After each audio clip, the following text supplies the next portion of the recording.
తులారాశి వారు ఆదివారం అమావాస్య పుష్యమి నక్షత్ర సందర్భంగా కాళ అమావాస్య కాళాష్టమి రోజున ఒకవైపు అష్టమంలో కుజుడు గురు సంచార స్థితి దోషంగా సంచారం చేయనప్పుడు ఎలాంటి విధులను పాటించాలో ఈ వీడియోలో సవివరంగా సంపూర్ణంగా తెలుసుకుందాం.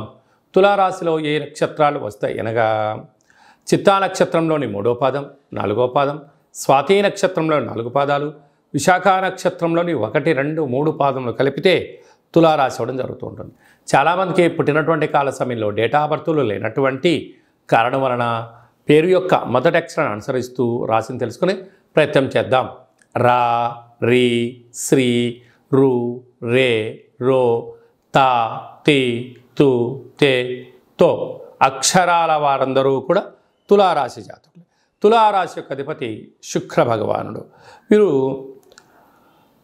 పంచమ స్థానంలో శని సంచార స్థితి ఉండడం, వక్ర గమనంలో శని భగవానుడు ఉండడం వలన వాహన ప్రమాదాలు స్వల్పంగా పొంచి ఉన్నాయి.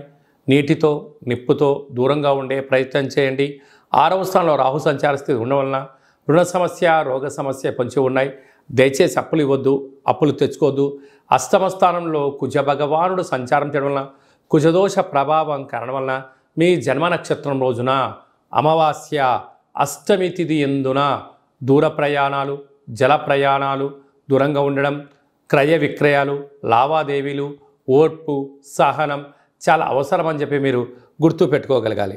అదే కాకుండా కూడా రాజ్యస్థానంలో రాహు సంచార స్థితి, లాభంలో బుధ శుక్ర సంచార స్థితి, వ్యయంలో కేతు భగవానుడు ఉండడం వల్ల చిన్న చిన్న విషయాలకు ఆందోళన, సున్నితమైన స్వభావం కలిగి ఉండబడిన ఎవరైనా ఏదైనా అన్నట్లయితే దానినే మీరు మనసులో పెట్టుకొని పదే పదే అనుకోకుండా కాలాన్ని నెట్టుకుపోయే ప్రయత్నం చేయగలగాలి.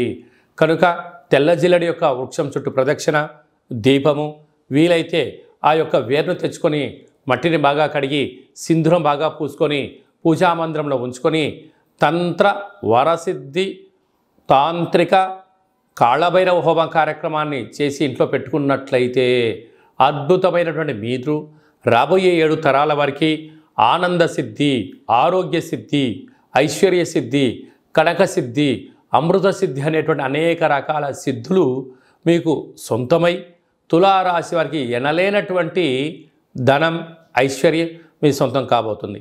సాఫ్ట్వేర్ ఉద్యోగస్తులు, హార్డ్వేర్ ఉద్యోగస్తులు, వ్యవసాయ సోదరీమణులు, మార్కెటింగ్ రంగాలు, హోటలు, వ్యాపారాలు, రియల్ ఎస్టేట్ రంగాలు, షోరూమ్స్లు, పెట్టుబడిదారులందరికీ కూడా చాలా మంచి కాలము అని చెప్పి గమనించాలి.